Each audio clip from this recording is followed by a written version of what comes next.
been together so long we can't pretend. Remember the way we used to move, dance all night like young lovers do. Your heart is changing. Now we don't dance like we used to.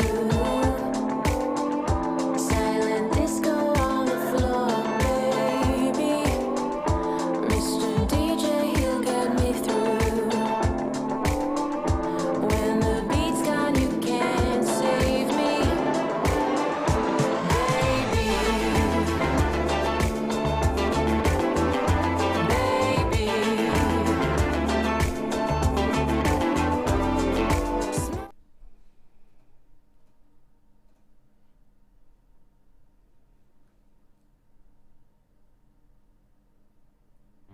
This is Broad Radio. For you, by you. Broad Radio. Here for more.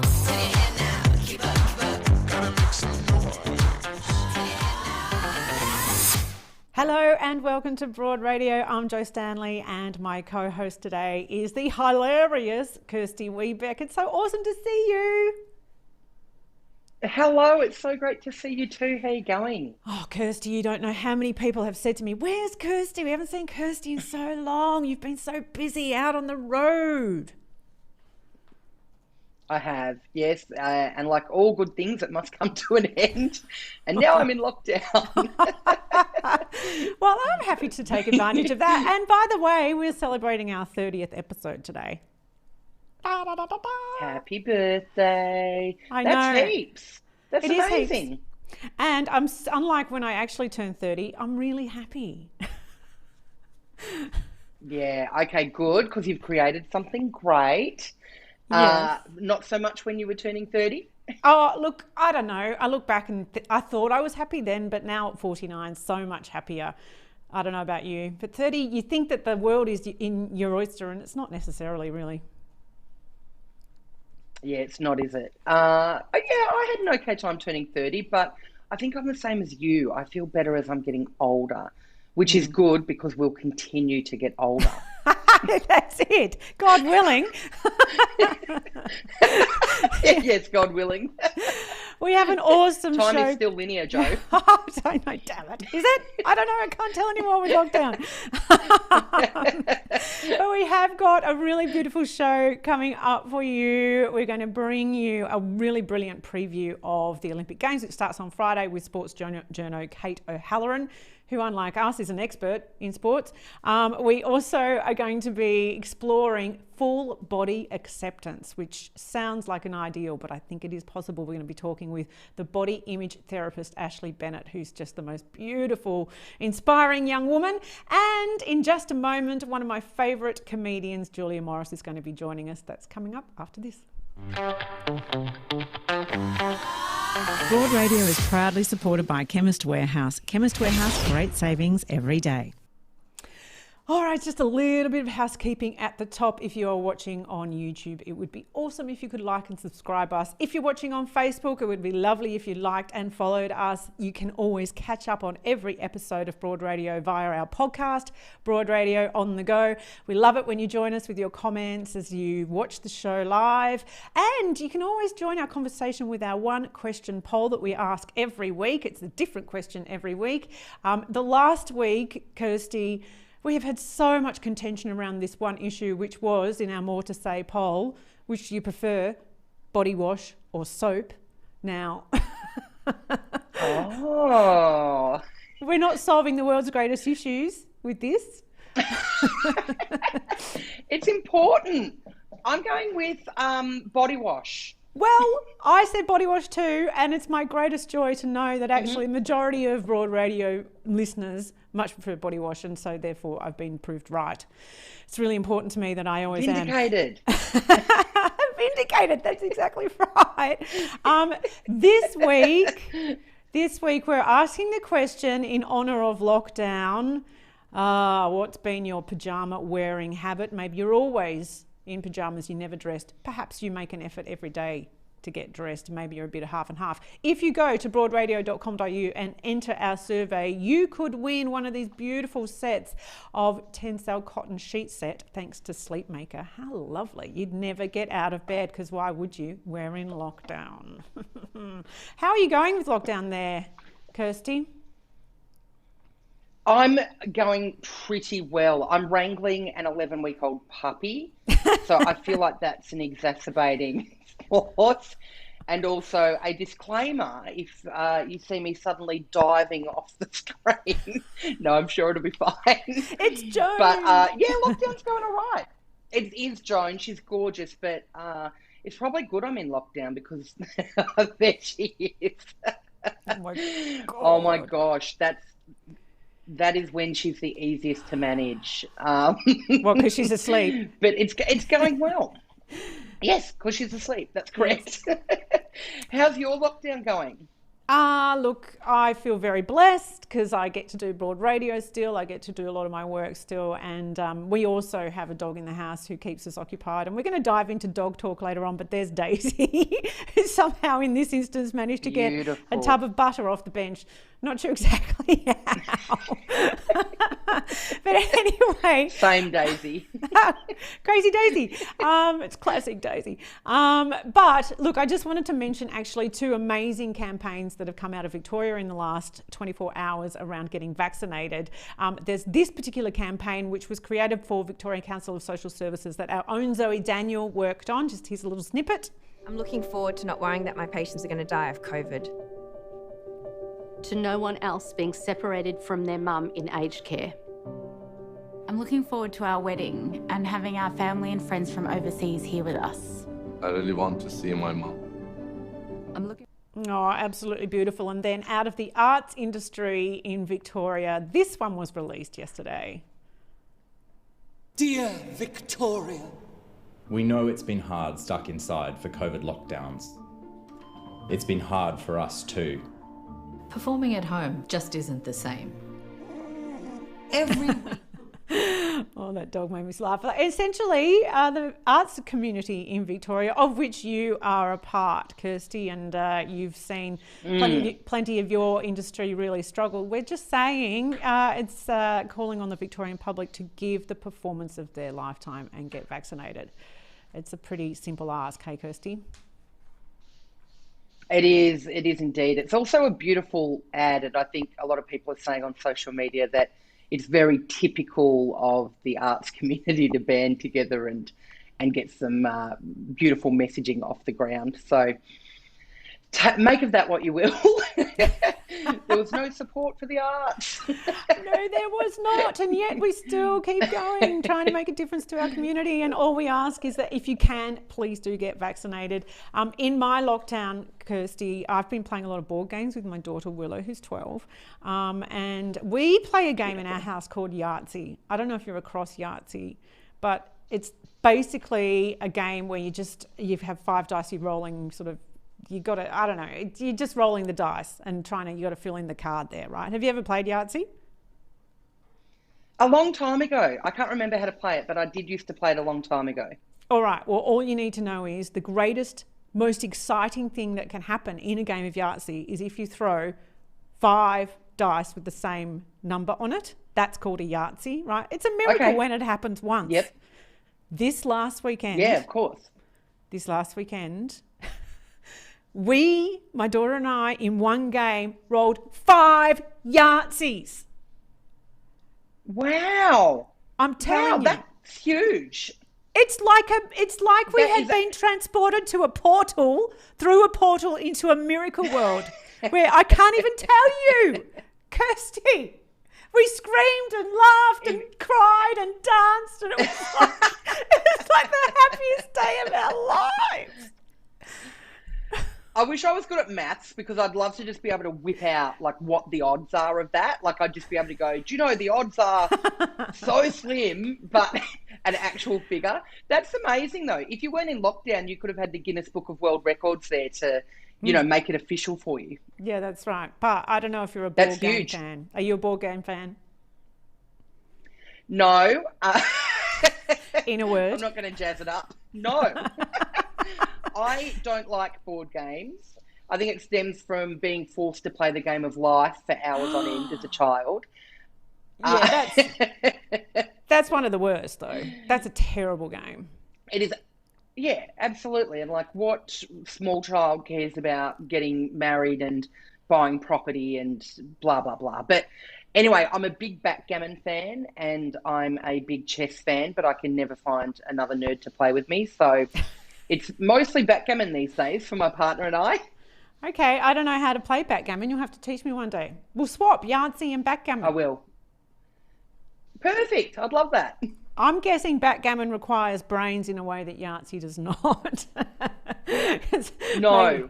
Really? No, I don't think that's right. Yeah, it's a lot to do with what you roll. Oh, okay. Yeah, I beat L a lot of the time, and it comes down to, for some reason, I am very lucky at rolling doubles.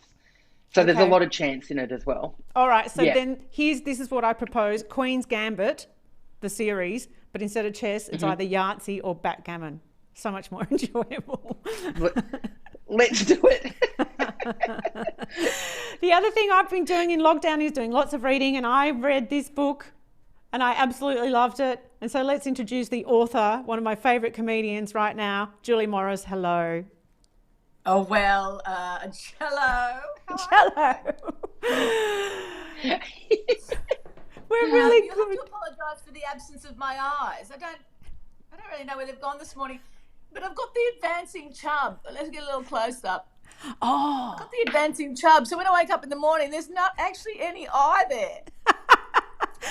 Oh, you're doing the thing that I'm doing, Julia, where I'm going, what would happen if that actually went over my eye? Like, it's possible that could happen. Coming. It's coming. I've made the inquiry. I'm not mucking around. Look, I'm not a surgery person. I have had Botox in the past. I mean, it still moves a little bit. All the best, I think, is dead now. And then about 4 months ago, because my dad's are quite advanced over his eyelashes. And 4 months ago, I woke up on a similar day to today. Must be hay fevery or something's going on. Anyway, because the entire eye is missing. So I'm like, okay, well, I think I'd like to get some knife under that. Oh, no. Oh, I would find that really scary. Cut my eyes open, please. Yeah. Hey, Julia. Well, I hope you go to a professional. I mean, to be honest with you, it could be any dream will do at this point. How are you going in lockdown? I think lockdown 5 might be my number. It could be my number, lockdown 5. I was really looking forward to lockdown 4, and then it was just a punish like all the other ones had been. But 5, I'm like, okay, I'm going to use that hour and a half or hour and 59 minutes, whatever we get, and I'm going to do some sand walking. Because, oh my God, I think I might have tripled my body weight in chocolate raspberries during lockdown last year. So this year I'm kind of like, oh God, seriously, I can't double again, or can I?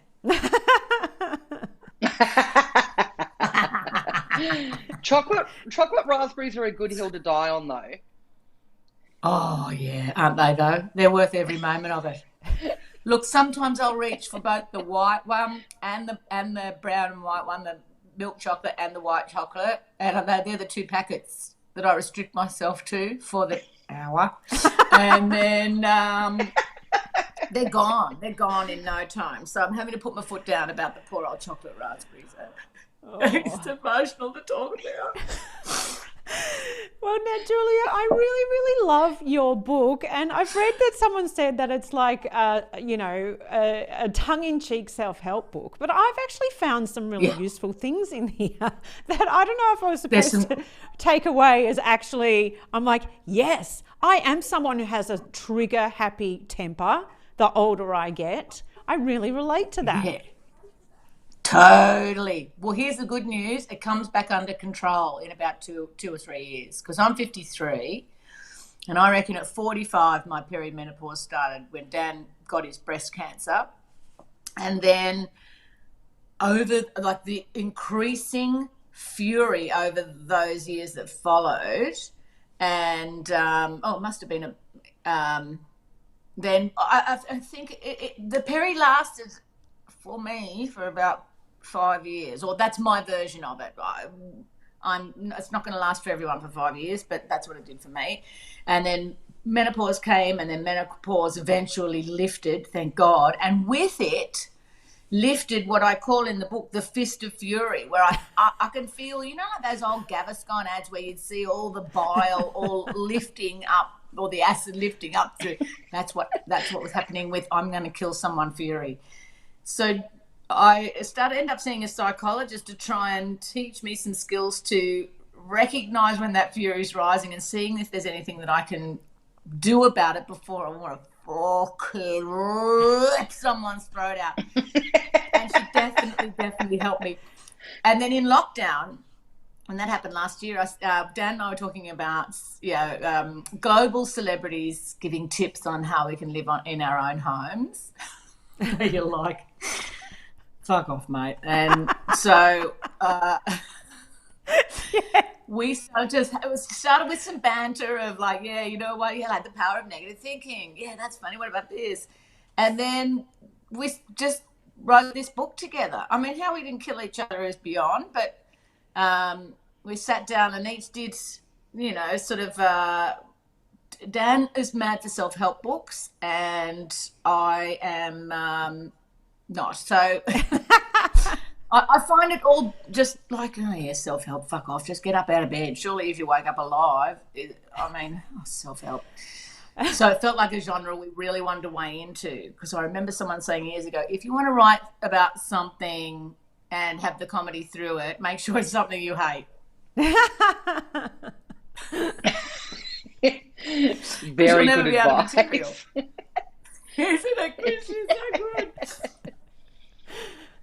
Well, good on you for being able to flesh it out a bit, because I'd imagined it would have just been the one sentence of wake up and eat some chocolate raspberries.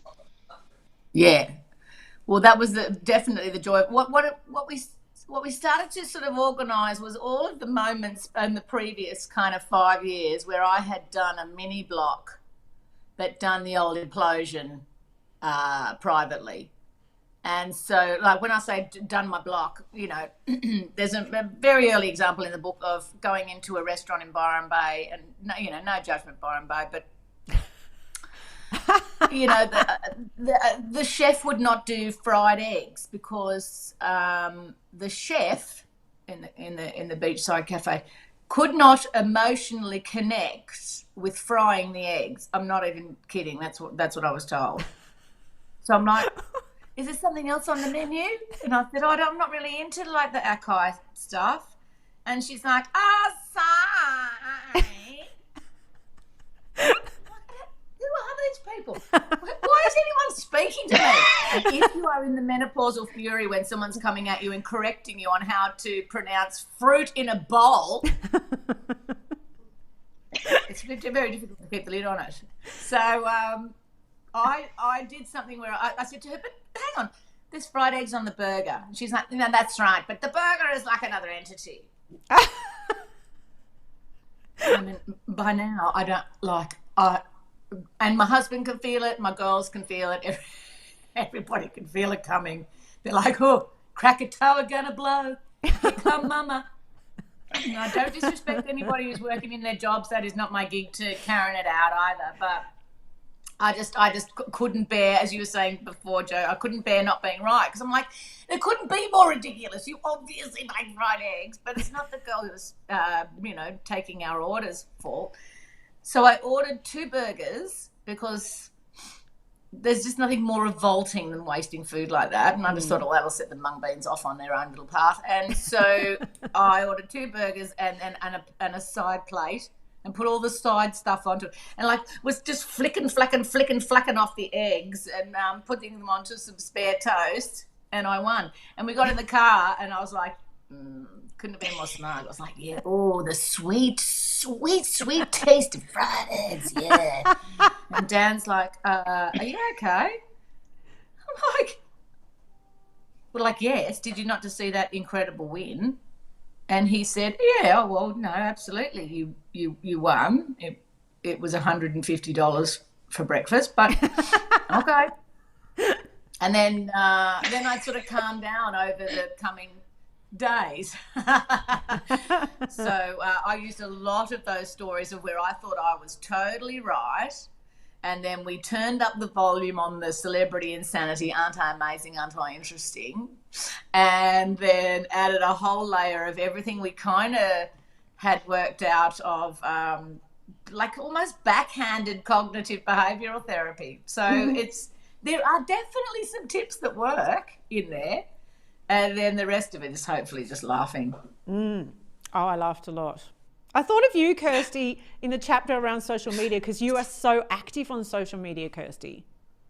Yeah, I'm very active on Twitter. And so your chapter on anti-social media, Julia, about experiences with criticism online, it's one of my favourite topics because being quite active on Twitter, people come for me all the time. So just what are your thoughts around social media? Yeah, also, if I'm in the wrong mood, I do. But yeah. So I try not to. But sometimes if they catch me just in the right mood, I'll be like, right, and then I'll immediately regret it. I'll immediately be like, why didn't you just walk on? Oh, what about the stench of regret that comes on immediately? Before you've even hit enter, you're like, no. I've got an extraordinary. That's when I think I sort of had to say goodbye to Twitter a little bit. I kind of live in the invisible universe in there, and I never read it because all the nastiness is so full on. But the fallout of Twitter, I had this is a couple of years ago, well, be about 5 years ago to be honest, and I'd lost some weight and I was feeling amazing. I was 45 and I'm like, check out this bikini. And you know when you're lying on holidays and you're looking down at your body, it actually looks quite good from that angle. The rest of the time it's a horror show. So I take this photograph, popped it online, and I was definitely virtue signaling. I was definitely looking for compliments because I couldn't believe that I looked so good. So I was kind of like, hey. Anyway, loads of people. I've had something like, I want to say 30 little skin cancers off. 3 of those have been malignant melanomas over my lifetime. So I'm just covered in all these little scars, right? So somebody put it in somewhere in the print, in the little comments, someone had said, oh, I see you've had the sleeve. And I don't really go back to the comments because that's kind of the way I deal with it. I'm like, I've got to let it float. And then I'm just going to have to say goodbye to her because someone is always going to have misconstrued or hated or whatever. And I cut that feeling in the stomach when you read it is so horrible. Anyway, so I just let it go. Then somebody else said, oh, yeah, that's definitely the sleeve. And there ended up being this weird sleeve discussion, right? I mean, I love sleeves because of this part of the arm's not ideal. But anyway. What is the sleeve? Sorry, I need to ask, what is the sleeve? Oh, we'll stand by. So I didn't know. Okay. So my agent gets this phone call and says, when did Julia have her gastric band surgery? I was like, what? And she's like, she's had the sleeve. There's a sleeve that goes over your stomach, apparently. Unreal. Who knew? I mean, let's face it. I feel like after all of these years in the public eye, if I had a sleeve, I would open up the belly and show you the sleeve. I'd wear it like a badge. I'm very proud of whatever it is that I do. Do you know what I mean? I'm like, yes, I'd have Botox. I don't want to be impossibly fresh and be bullshitting people about it because just buying into all that, you know, the separation between I've got money and I'm amazing and good luck, everyone. I'm sure that's I'm not describing it properly. But anyway, the sleeve thing kept growing. My agent's like, God, must be a slow news day. And the journalist took offence to however she said, it's like, look, maybe dig out another story because it's not really like, you know, you're welcome to some pathology results on those scars if you want, but as in, you know, how they got there. And then I was like, why am I entering into proving to the journalist that I haven't had, you know, it's pretty major surgery. Anyway, so then it just kept growing. And finally, when I made my way back to whoever had made the original comment, she had 2 followers and her photo was a scratching post with a pussycat on it. And so even now, 6 years later, when I'm doing interviews for stuff And people are, especially lifestyle. How do you live your life as a lady? How does it work exactly? It'll come up and say, so there was kind of some rumours that, you'd had the sleeve. I'm like, how? From one lady with a cat, with a couple of followers, am I still answering surgery questions 7 years later? So that's the sort of shit that sends me fucking So that's the stuff I need to, calm down. Use prayer hands in an emoji. That should show my spirituality. I'd love to know what your psychologist taught you about handling the rage around that sort of thing.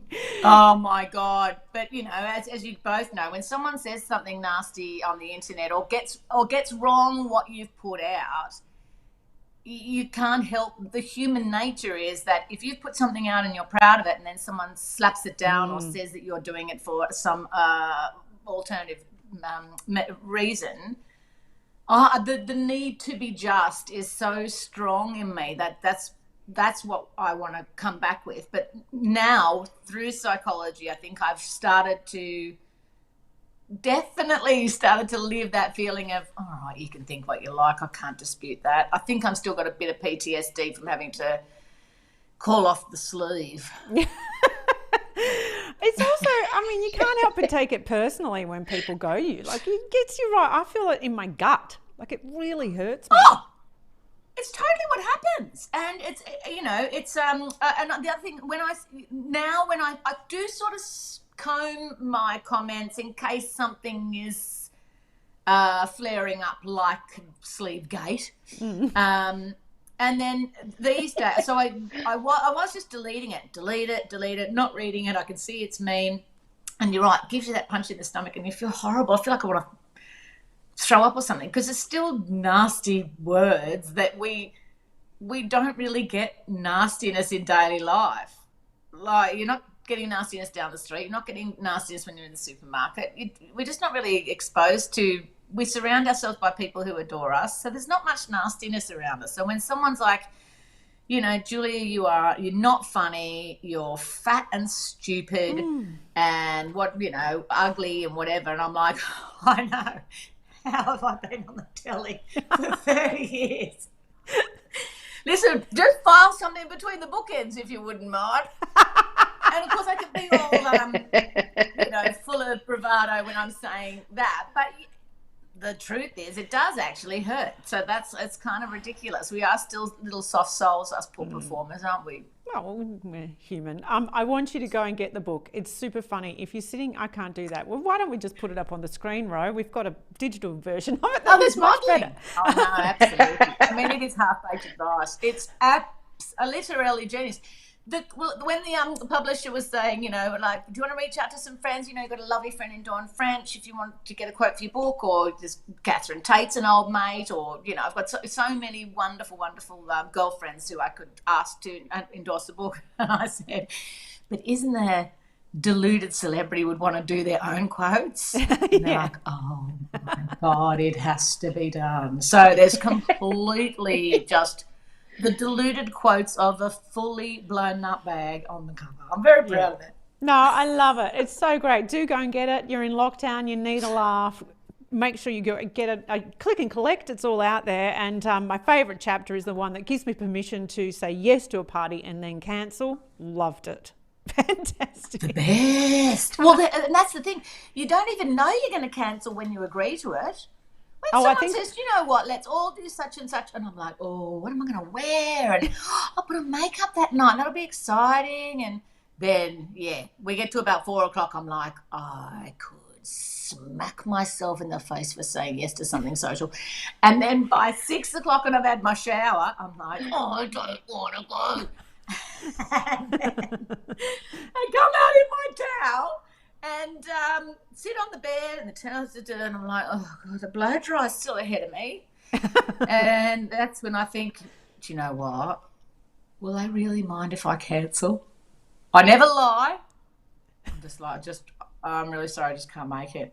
And then you've got a night ahead of you that you didn't expect, ladies. All to yourself. Honestly, it's like a gift to yourself, cancelling and letting someone else down and yet feeding something you need in yourself. And I really like that angle of it. Yeah, I love it too.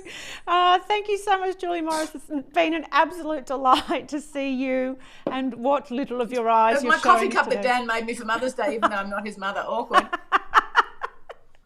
I need my other glasses on to really complete the joke, and maybe a red lip, but perhaps I'll make an effort another day. Oh, thank you so much, Julia. You all the best to you in lockdown, and to Dan and the kids. Thank you. We're hanging in there. Love to you both. Thanks for having me on. Bye. We'll have more Broad Radio after this.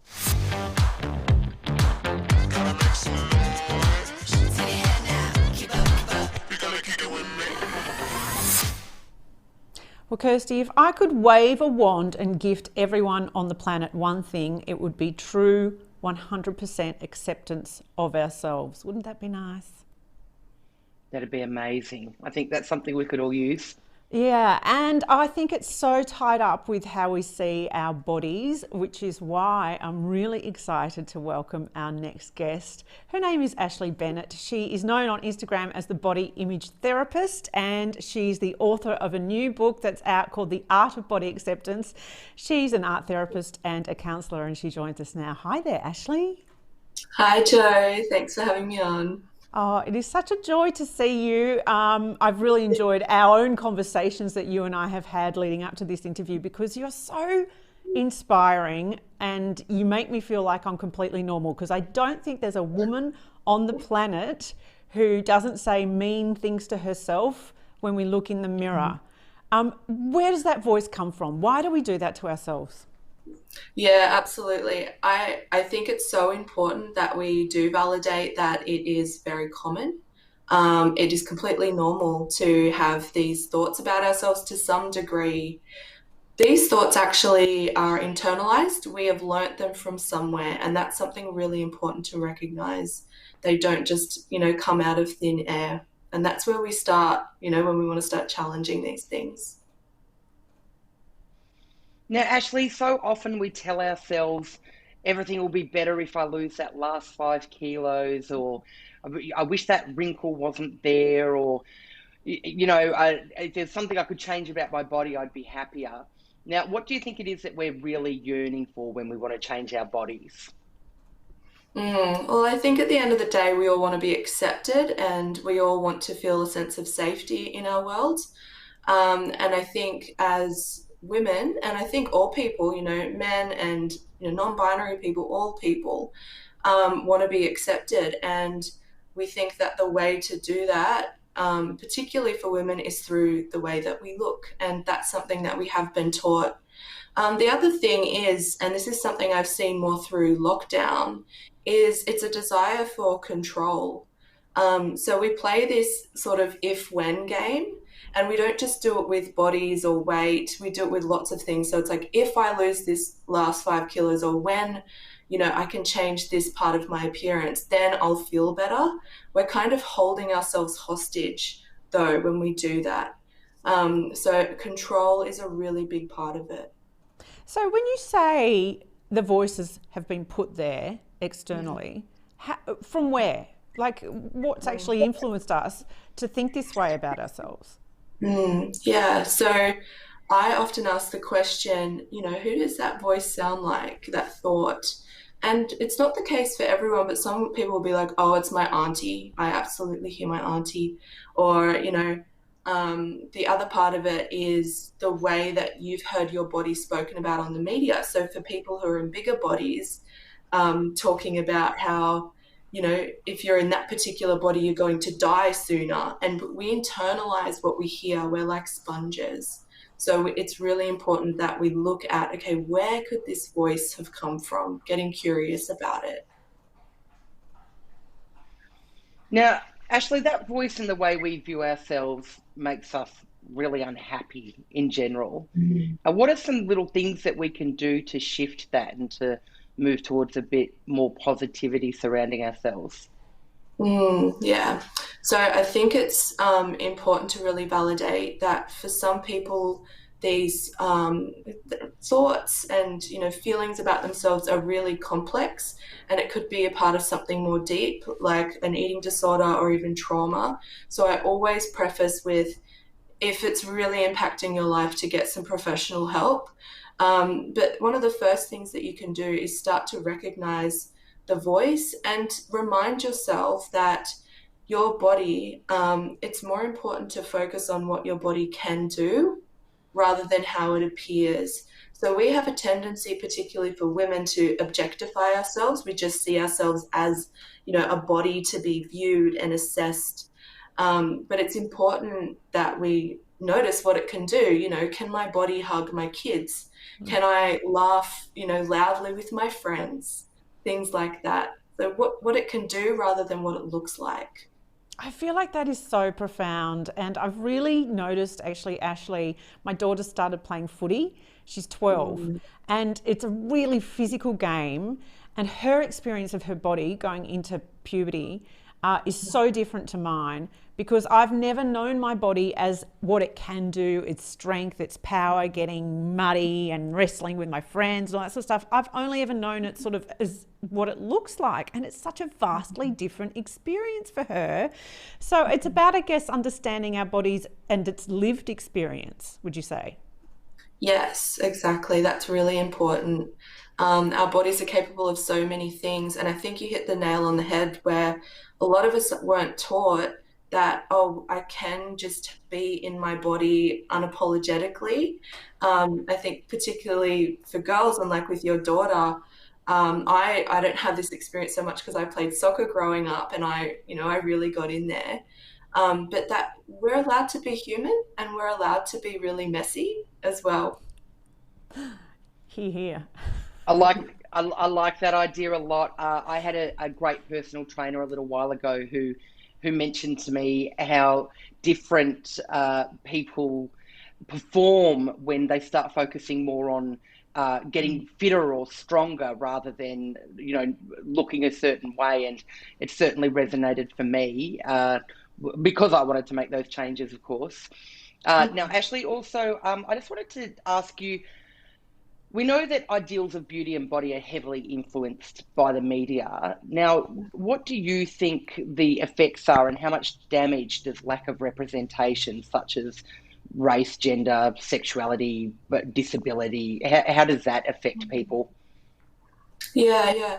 Well, the thing is that body diversity exists. It's a fact that we all have different types of bodies, and if we're just seeing one type of body, or race, gender, sexuality, ability, disability represented in the media, our brains can't help but compare ourselves to that. And in order for us to have a really healthy sense of ourselves, so just our personality and our body, we need to see ourselves reflected back to some degree from our world. And, a lot of us consume media, and I think social media these days, so it's our social mirror. We're not able to see ourselves. So it can be hard to internalize the sense of like, oh yeah, I'm okay and I belong and I'm a part of this social group. So it has quite profound effects on people. And if you don't see yourself, then it's a sort of a version of being silenced, isn't it? So you feel like you have less power, and people sort of attribute less power to you if you're not actually represented. Yeah, absolutely. Also, the thing you say there, Ashlee, around comparison, one of my favourite quotes is, "Comparison is the thief of joy." And it's something I remind myself of, because I get caught in this comparison kind of loop sometimes, not just about bodies, but, why has she got that job and I haven't got that job? I don't know if you do that, Kirsty. But, you compare yourself all the time. Is that a natural human experience? Yeah, absolutely. Our brains are designed and hardwired to compare. What's important is that we recognize it, and that's something I've said quite a bit this morning. We need to start becoming aware of these things and not judging ourselves for them, but being like, is this really helpful for me right now to be comparing? Is it getting me anywhere productive, perhaps? No. Never. Now, Ashlee, I'm fascinated by something that you have mentioned, which is moral accolades attached to doing healthy behaviours. So, in simple terms, I guess it's posting on social media, like hashtag on a hike, wanting people to see that we're living healthily. Now, why are we doing it? What's it all about? Yeah, well, the thing is, we have moralized health so much, and there's nothing wrong with, going and seeking out those health promoting behaviors if that's something you're really wanting to do. But people have cottoned on to the fact that, if I do these behaviors, I'm going to get some gold stars, whether it's from my friends or just a perceived sense of I am a good moral person. It also stems a little bit from weight stigma, which we might discuss a little bit more. But that's where, our bodies are perceived to be perhaps a little bit more devalued and almost wrong. So some people feel the need to prove that they're healthy or prove that they're doing something about it. And that's where all these hashtag, I drank a green juice today, yay, come from. I hate those people.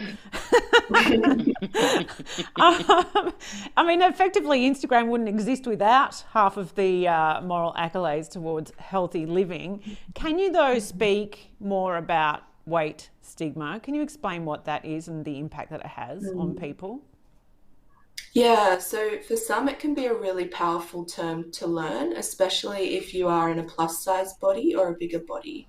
So weight stigma is a form of discrimination. So the best way to describe it is through examples. So some of you may have gone to the doctor with a sore throat and the doctor has said, have you thought about losing weight? Or they've even done research on this where two people, one person in a larger body and one person in a smaller body, they have the same credentials and experience, and the person in the smaller body often gets preferenced more. So there's this sense that, if you're in a larger body, you're somehow less than, and it sort of falls into the stereotypes that people hold about people in larger bodies.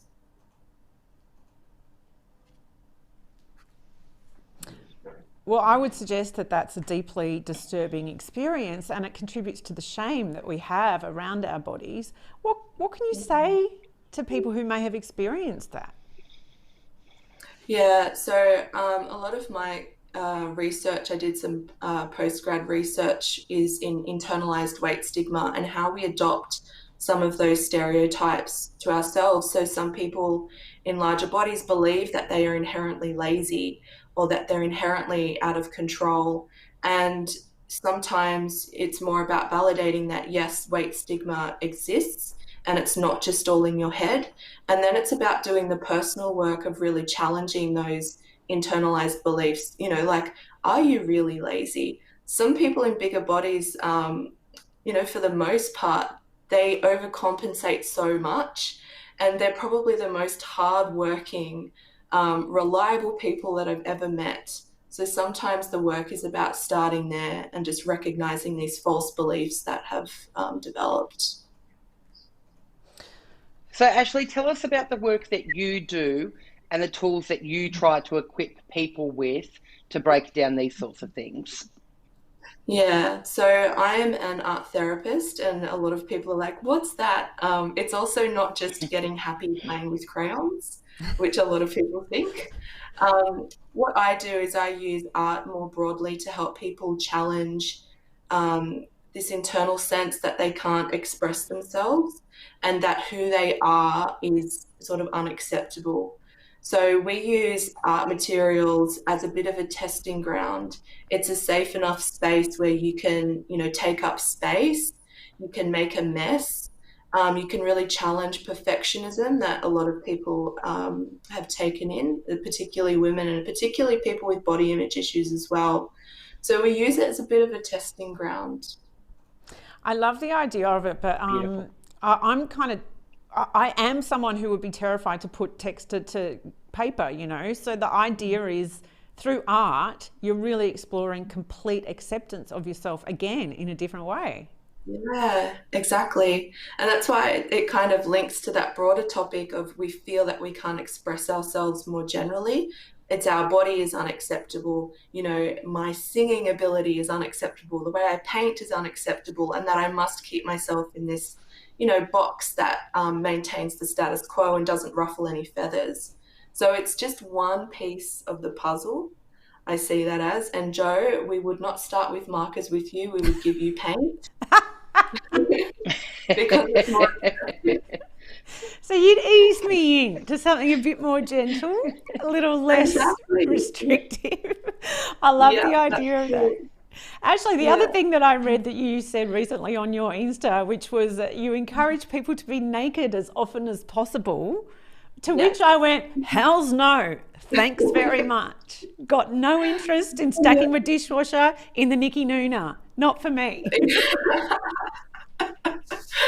Yeah. Well, good news is you don't have to start completely like stacking your dishwasher completely starkers. But I think it's a really good idea to start to familiarize yourself with your body. When you think about it, if parts of our body are clothed all the time, we don't really get to see it, and our brain has a bit of a reaction to it. So if we haven't seen a part of our body for a long time, our brain will look at it and be like, oh, is that a part of me? And sometimes that can be a jarring experience. So some of you may have gone into those, change rooms where you see your back for the first time in a long time and you have a visceral response. You're like, oh, what is this? Spending more time alone with yourself. I mean, you can spend time with others if you want to. That's probably next level stuff. It's a great way for your brain to start to integrate that you have a whole body. It all exists. Wow. I don't know. What does that sound like to you, Kirsty? Yeah, I'm quite I'm very on board with the naked movement. So I think my neighbours are going to be upset that you're encouraging me in this department. Yes, I encourage a nudie run every now and again, like across the window. Do you know what though? I actually did, for an hour, I did do a sort of a nature experience. It was in an office space, which was weird, but it was I got naked with a couple of other women who I'd never met before, and we kind of just stood around and talked and stuff, right? And I will say it was one of the most freeing experiences I've had, because after about 5 minutes, you're like, oh, bodies are just they're just sort of like cushions with hair. That's what I kind of felt like. It was just it just completely lost its meaning to be naked. Yeah, absolutely. I refer to bodies as like meat suits. They're just like fleshy meat suits, and they change. And that's what they're meant to do. I love it. Oh, Ashlee, it's so glorious to speak with you, and you're totally liberating for me. I do encourage people to check out your Instagram, which is the Body Image Therapist. Do a little search there. Get the book. It's available online at Booktopia. I absolutely loved it. There's lots of beautiful creative exercises in there that you can do in the comfort of your own home without any judgment whatsoever. And you also provide online courses as well, Ashlee. Yeah, so I have a couple of courses, a taster one, which is called Positively Embodied, and when you use clay, and you don't need any art experience either. And then there's a longer program called Creatively Embodied, where we really get into the core of, what keeps those body image thoughts revolving around. Because they do, and you're totally normal. I love it. Thank you so much, Ashlee. It's been gorgeous to speak with you. Thanks for having me. We'll have more Broad Radio after this.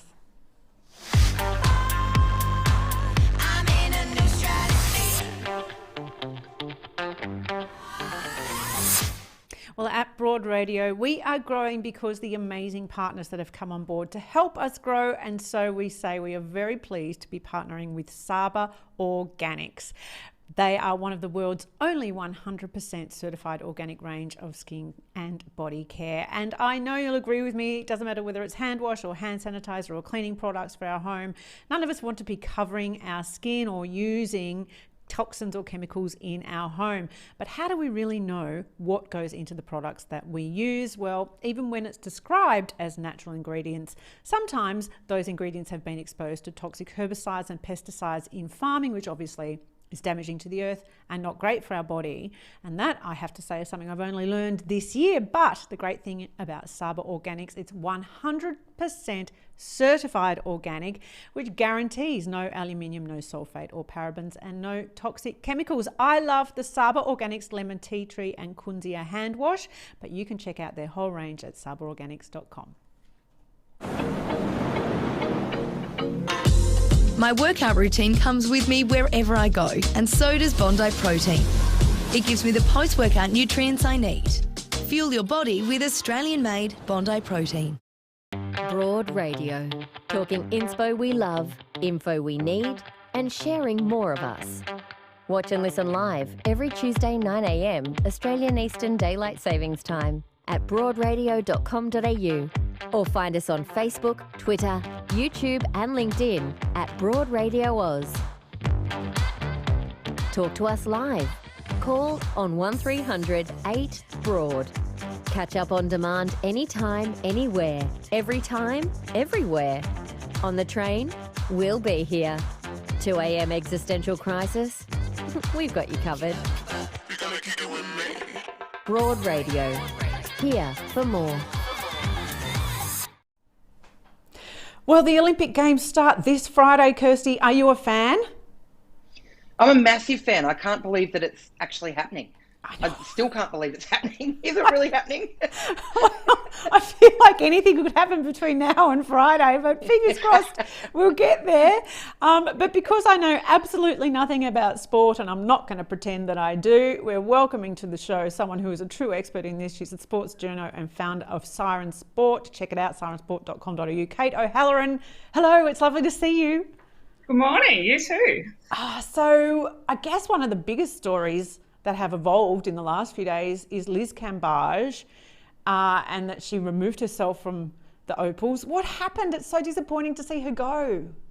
I know. Well, yeah, there were media leaks, I guess, just before her announcement that she was going to withdraw, that, you know, she'd had a physical altercation with the Nigerian team, and that, you know, possibly her teammates weren't keen for her to participate in the Olympics as part of the Opals. She then later came out and said, actually, I'm withdrawing on the basis of mental health concerns. I've been having really bad problems with anxiety. This is not necessarily a new thing for Liz, but you know, she said, look, this is a decision that's been coming for a while, and I'm really upset actually about the media leaks. You know, certainly, yes, there was an altercation with the Nigerian team. It's on film. I'm happy to own that. But, you know, this really is being driven by my mental health concerns, and I need to sit it out. I just can't be part of an Olympics where there's no fans, no family, no friends. I have to be in a bubble. That's just not a situation that's conducive to good mental health for me. So, yeah, it's a real shame for Liz and for the Opals, I think. That is a massive decision to make as well. Like, what a huge life-changing thing to have to go through. Now, Kate, you just touched on a few things that Liz was going to have to go through if she competed at the Olympics. What do you reckon Olympics during COVID is going to look like as a whole? Yeah, look, I think it's going to be really weird. A bit like the last few years have been for all of us. I don't know how long it's been going on for now. It feels like about a decade. But I did see someone say the other day, you know, imagine training your whole life to compete at the Olympics. If this is the only one you ever make and there's actually not even a spectator there to watch, it's sort of like, yeah, that's unreal. I mean, what is sport without fans, without an audience, without a stage, with people cheering? I don't know. We know that some athletes have actually withdrawn on that basis, just not being prepared to actually participate without crowds. But really, you know, there was a lot of pressure from the Japanese government in particular, because opinion polls consistently showed that Japanese citizens were not happy about the Olympics going ahead. So I think particularly with the Delta variant circulating, you know, and having no crowds there was a concession really to the public sentiment about the Games going ahead. But I mean, I would be really nervous if I was an athlete heading there. I wonder if there's a sense amongst the team that they're actually taking some risks being there. even travelling. Yeah, well, I mean, we've already seen some positive cases emerge. Initially, it was, officials, media, and so on, but now we've had athletes as well. I mean, Coco Gauff from the US participating in tennis had to withdraw because of COVID-19 diagnosis. Same thing happened to Alex de Minaur, the Australian men's tennis player. Particularly for, I guess, people who are particularly concerned with their physical health and output as an athlete. Yeah, I wonder how many of them are actually fearful about being there and the consequences of actually contracting COVID-19 as part of participating or the opportunity to participate. I think that is probably one of the things that's led to some of them to withdraw before even getting there. That makes sense. I mean, COVID-19 is keeping me away from Bunnings, so I can absolutely appreciate. And what a sacrifice you're making, Kirsty. It's not just for me, it's for everyone.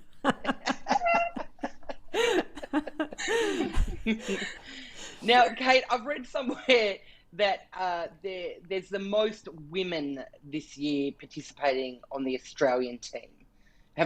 Do we have a sense of the numbers around that?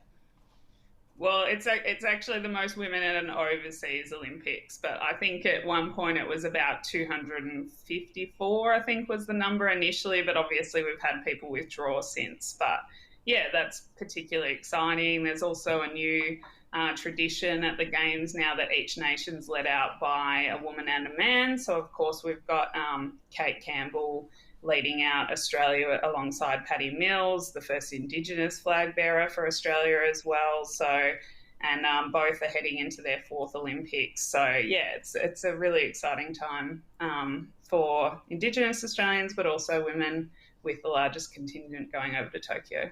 What an extraordinary athlete Kate Campbell is. We just saw an image of her training there with the mask on. I mean, even that, it's shocking in a way. It's sort of jarring to go, well, how can you be an athlete? I can't go for my power walk around the dog park without being out of breath. And there she is with the mask on training. It's amazing. But it must be such a strange experience too for them to be doing the opening ceremony with no crowds. What are they going to be doing? Walking around waving at no one?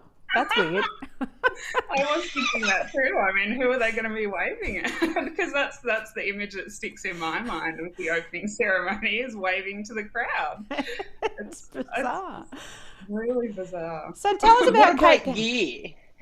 Oh, go on. Sorry, Kirsty. I was just going to say what a great year if you're a shy athlete, though.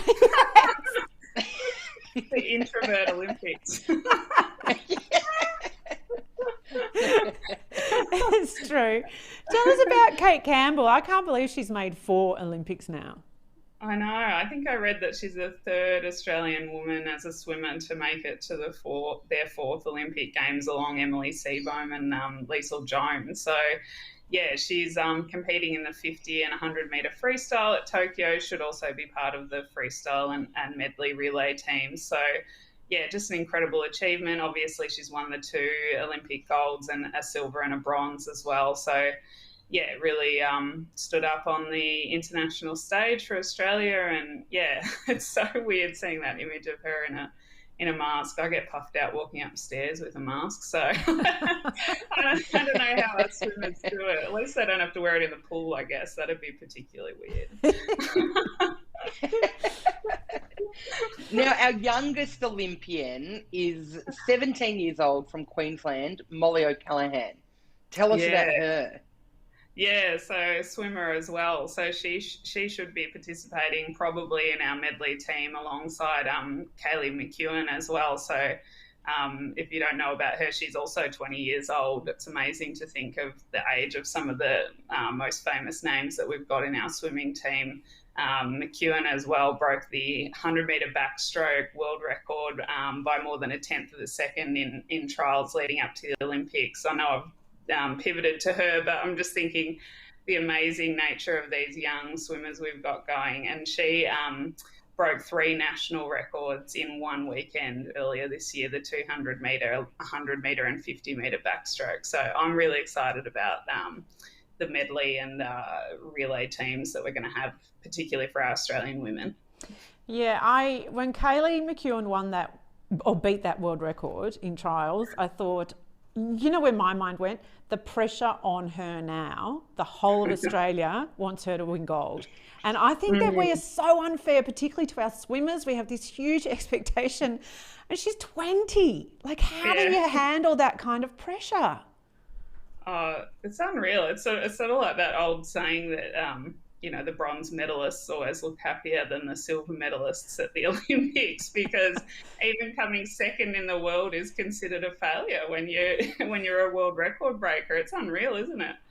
And it will be interesting to see who steps up in this contest. Like you were saying, I mean, is it the ones who do better without a crowd, without sort of all the attention that derives from having so many people there when you're trying to compete? I don't know. It'll be really interesting to see, who succeeds in this environment. What are you most looking forward to? What are your Olympic sports of choice? I mean, I quite like the unusual ones that you don't get to see, you know, outside of the Olympics. So, you know, tennis, you know, soccer or football, you know, I get to see that at the World Cup or Wimbledon. But, you know, things like archery, diving, gymnastics, we've got some really exciting sports being debuted actually as well. So there's climbing, skateboarding, karate, surfing and softball, I think.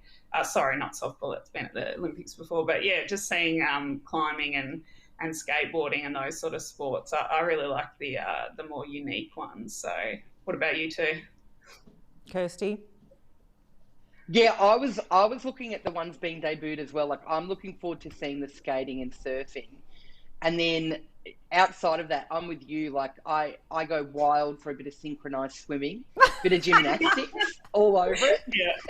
Yeah. I think synchronized swimming gets a bad rap. I love it. It's an art. It really is. I mean, all of us have tried to go upside down in a pool before. It's not easy. It's really not. You know, my favourites, I've realised I've got a bit of a pattern in my favourites. I like the hurdles and I like weightlifting. I like the equestrian. And I've realised it's anywhere where people can fall and hurt themselves. I quite like the jeopardy of it all, which is maybe that's a bit unkind. I was thinking that when you listed them, I'm like, wow, the ones where people break their bones. Oh, yeah. High There's stakes. BMX freestyle this year too, so there'll be a few broken bones at that one. Which one's that? I'll be watching BMX. that. Oh, yeah, BMX freestyle. So it's quite similar to skateboarding. They sort of go up the ramps and do aerial tricks. And I think we've got Natalia Deem representing Australia, and she's had 4 knee reconstructions, and a host of broken bones. So let's hope she gets through unscathed. Yeah, that is insane. Well, thank you so much for giving us that amazing preview of the Olympic Games and being the expert that I cannot be. Kate O'Halloran, it's been lovely, and we'll have to catch up with you again to, get a refresher of what's going on with the Olympic Games in future weeks. Thank you so much. Thanks for having me. We'll have more Broad Radio after this. I'm in a new strategy. Kirsty, it's been such a delight to spend the last hour with you on Broad Radio, and you've brought a little superstar with you. I'm so happy. It's been a joy. This is little Joan. Say hello, Joan. Say hi. Hi, Joan. Journey. Oh, I've lost it. Hey, so how old is Joan? Joan's 11 weeks old. Oh my God. She's a wee baby. She's so cute. She's not happy. She's in the middle of a play, so she's got stuff to do. Yeah. She's pretty busy, Joan. I have a few questions for you about Joan before we wrap up. First question, Kirsty, is Joan named after Joan Kerner, Joan Didion, Joni and the Jets, Joni Mitchell? Joan Jett. Joan Jett. Yeah. Oh, she's so beautiful. Strong, powerful woman. Yeah, absolutely. And knowing how fluffy your cat is, if you got some kind of thing going on with like bouffant animals? Yes, apparently we do. My partner said that we are curating a perfectly bouffant household. So I'm happy with that. I don't want to sit on a couch in your house, though. You'd be covered in hair in seconds. Oh, I tell you what, I've got that vacuum out constantly. Well, I've got an admission to make, okay, as we wrap up. I've always believed that everybody thinks their dog is the best dog, right? Everybody does. And I'll show you a picture of my dog, Daisy, so people know, like, she's pretty amazing, Daisy the radio dog. But when I look at Joni, I'm pretty close to calling dead heat, dead even on you. Oh, look at her! I mean, look at her. Oh, my God. Kirsty, look at that dog. Sleep on my foot. She's so beautiful. Oh, no. Has Kirsty frozen on us? We've You know what? The system's just melted down at how cute she is. We have got to the end of our show. It's been so lovely to have you with us on Broad Radio, and I don't know where Kirsty's gone, but anyway, we will have her on again soon. You have a great week. We'll see you on Broad Radio next week.